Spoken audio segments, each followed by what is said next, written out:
What if food, not money, suddenly became the most valuable currency on Earth? Shelves stripped bare, governments ration every bite, and survival comes down to trading bread instead of cash. Nations collapse into chaos, and the balance of power shifts overnight. Sounds impossible, right? But experts warn it may be closer than we realize.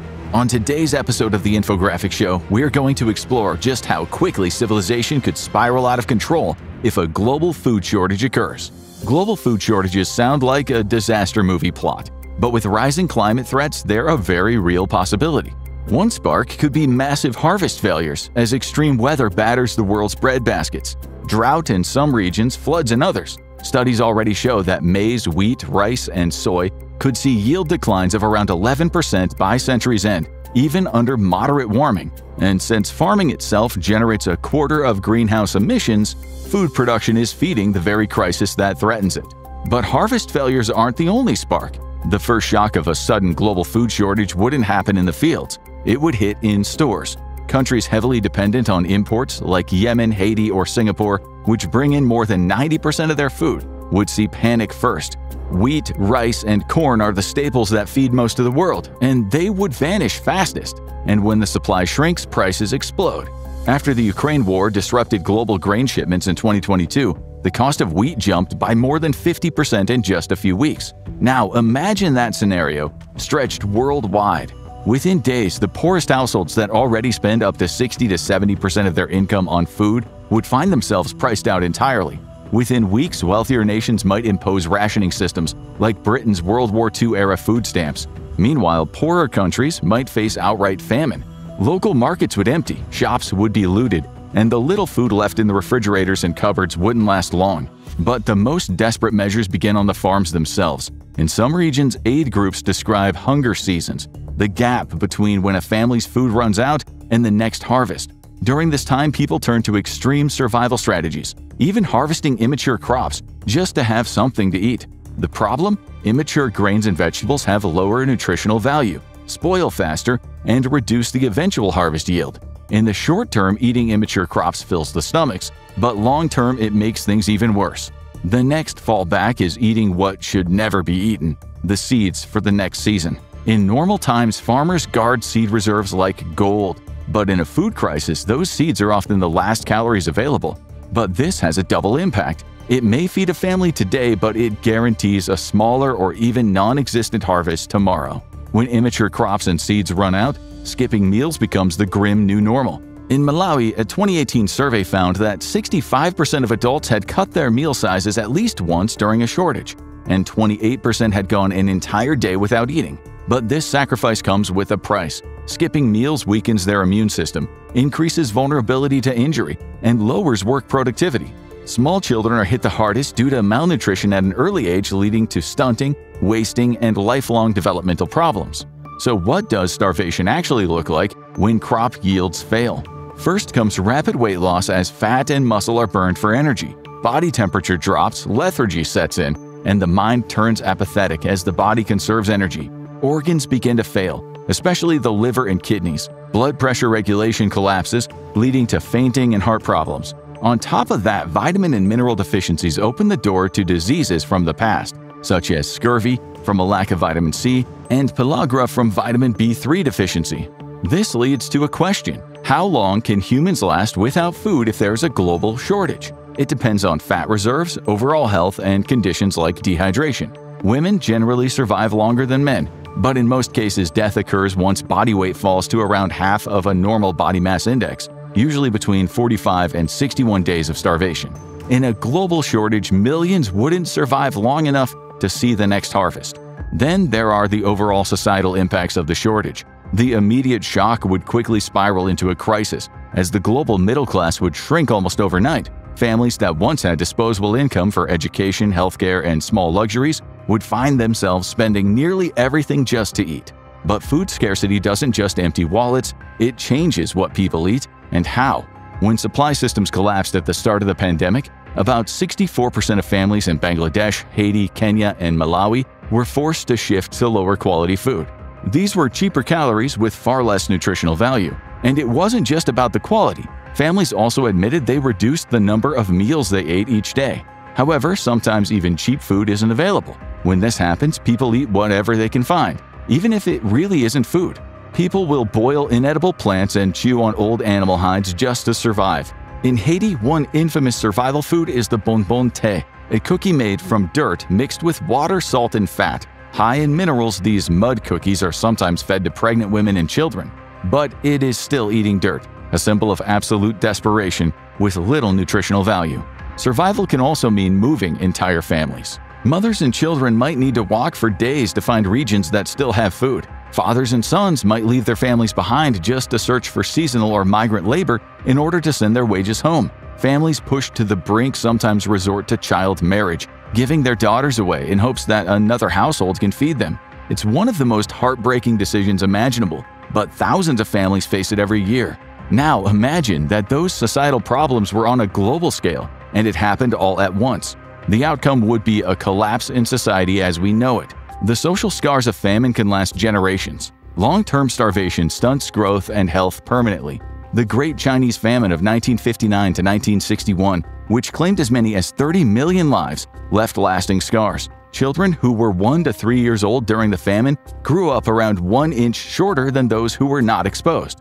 They had thinner arms, they were lighter, and they achieved lower educational attainment as adults. In Ethiopia, infants who survived the famine of the mid-1980s later showed higher rates of chronic illness, including high blood pressure, diabetes, and heart disease. Malnutrition in childhood doesn't just kill, it reshapes entire populations for decades. The World Health Organization warns that malnutrition is already one of the leading killers of young people worldwide. According to Children International, nearly 45 million children under the age of 5 face starvation and malnutrition each year. In a global food shortage, that number would only rise. But what kind of impact would a food shortage have on global politics? When food runs out, politics is the first thing to burn. In the opening weeks of a global food shortage, governments everywhere would scramble to impose emergency measures. Countries would attempt price controls to keep food affordable. This is something we have seen repeatedly in places like Venezuela, where the government sets maximum prices for essentials. But when food is scarce, these policies often backfire. Shops sell out quickly, black markets thrive, and ordinary citizens are left queuing for hours, while the wealthy quietly stockpile supplies. Military involvement would be almost guaranteed. In fragile states, convoys carrying grain or rice would come under attack, forcing armies to guard warehouses, ports, and shipping routes. During the 2007 to 2008 global food crisis, protests over rice and wheat shortages turned violent in dozens of countries, prompting governments from Haiti to Egypt to deploy soldiers in the streets. Black markets would expand at lightning speed. History proves it. In wartime Britain and during the Holodomor, a Soviet-engineered famine that starved millions in Ukraine from 1932 to 1933, underground economies became lifelines for those who could pay. More recently, North Korea's Jeongmadang markets grew during repeated famines, letting the wealthy buy smuggled food while the poor starved.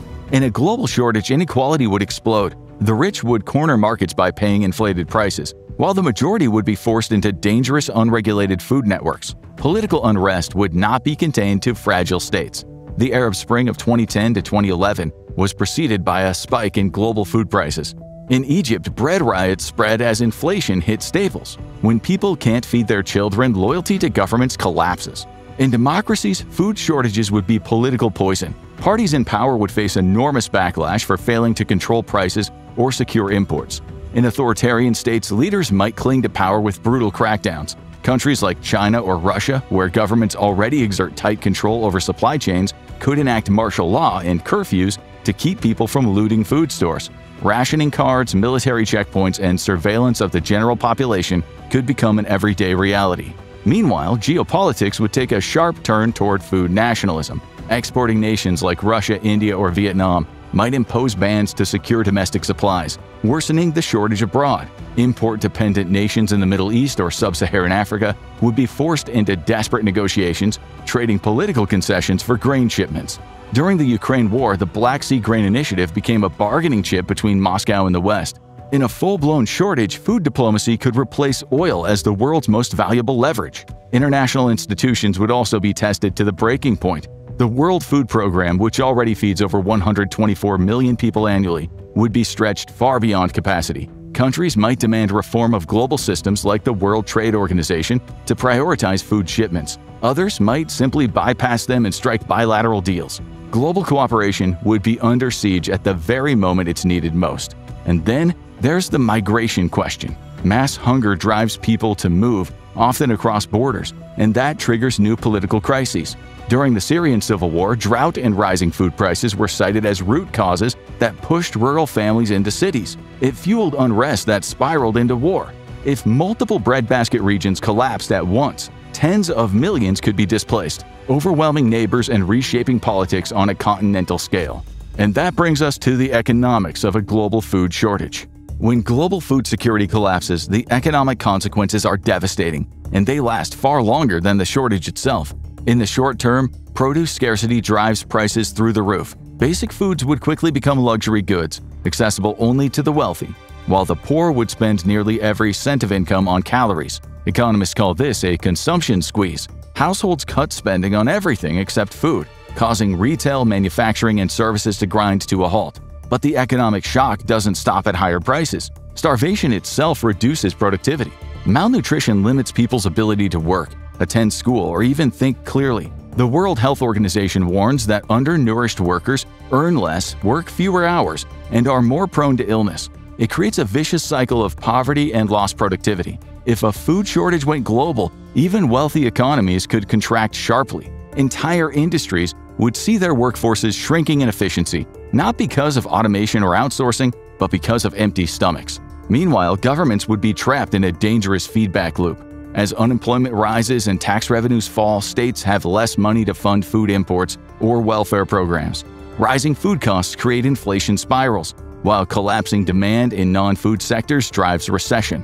And then there's the financial sector. Rising food prices drive inflation, which forces central banks to hike interest rates. This makes borrowing more expensive for households, businesses, and governments, choking investment just when it's needed most. This could lead to multiple countries defaulting on their loans all at once, which would crash markets worldwide.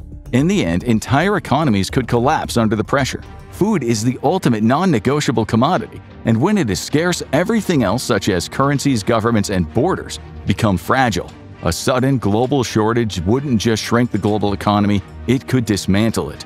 If a global food shortage were to strike, humanity wouldn't just give up.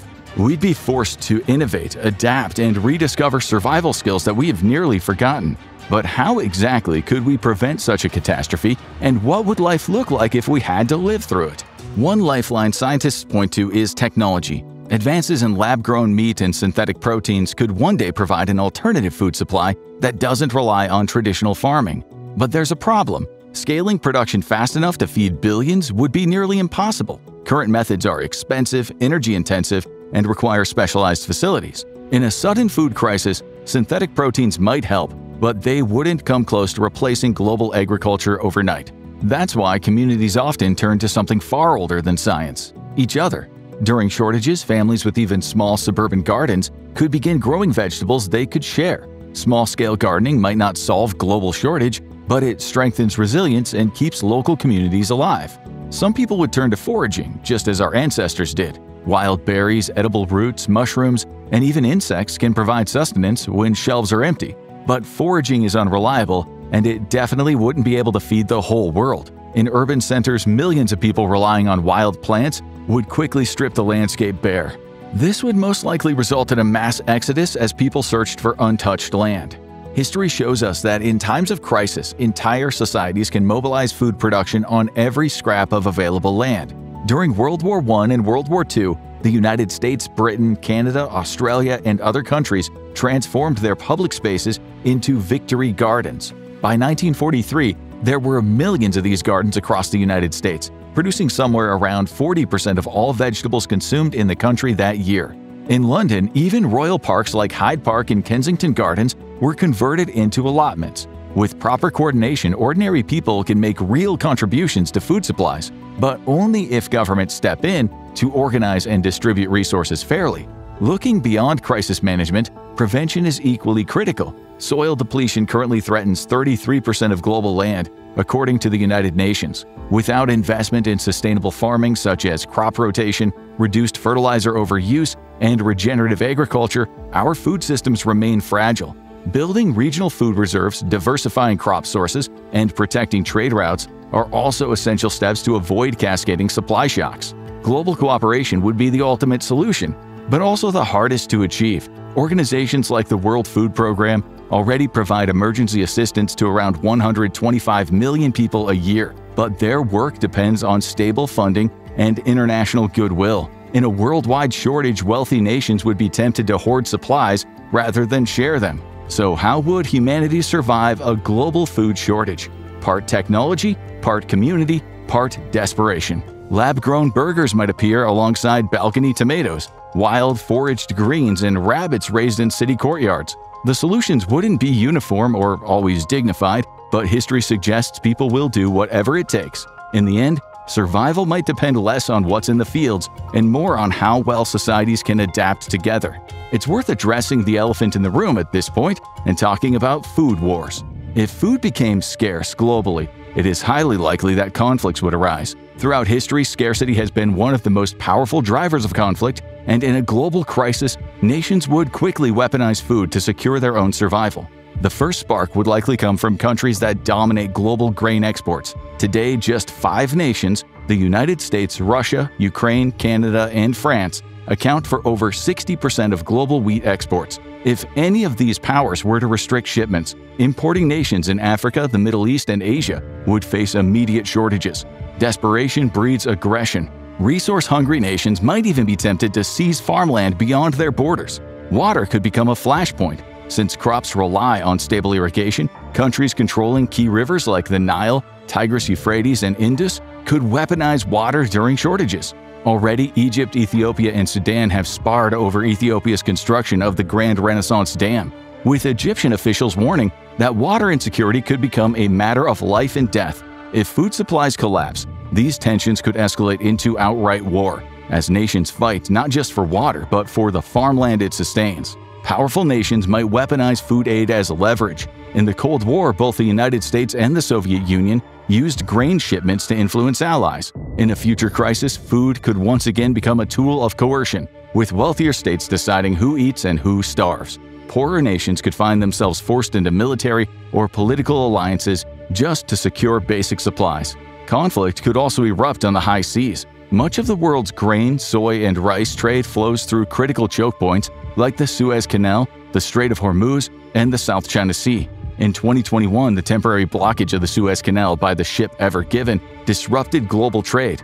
In a food crisis, blockades or naval skirmishes in these waterways could cut off vital shipments, leading to military clashes between powers desperate to keep supplies moving. In the worst-case scenario, food scarcity could lead to full-scale resource wars. Imagine India and Pakistan, 2 nuclear-armed rivals fighting over control of the Indus River basin, which supports hundreds of millions of people. Or take China, already the world's largest food importer, pushing aggressively into the South China Sea. But this time, it wouldn't just be about fish stocks, but about securing vital supply routes from Southeast Asia. When populations face mass hunger, leaders will almost certainly choose war over surrender. Ultimately, a global food shortage wouldn't just threaten to starve populations, it could redraw the world map. Borders could shift, alliances could fracture, and wars of survival could erupt. So what would a global food shortage really mean? At first, it might look like empty supermarket shelves and rising grocery bills. But just beneath the surface, the world could unravel at terrifying speed. Failed harvests, collapsing trade routes, and political turmoil could trigger a chain reaction. Rationing, black markets, and hunger would become daily realities. Governments would scramble with emergency measures, but as inequality deepens and desperation spreads, social order itself could unravel. And yet, humanity has always found ways to adapt, and it would need to again. In a world where billions of lives depend on something as simple as bread, the greatest weapon isn't the military, it's preparation. And if you thought a world without food would be terrifying, imagine what happens when the lights go out. Find out in What If Electricity Went Out Everywhere, Minute by Minute, or click on this video instead.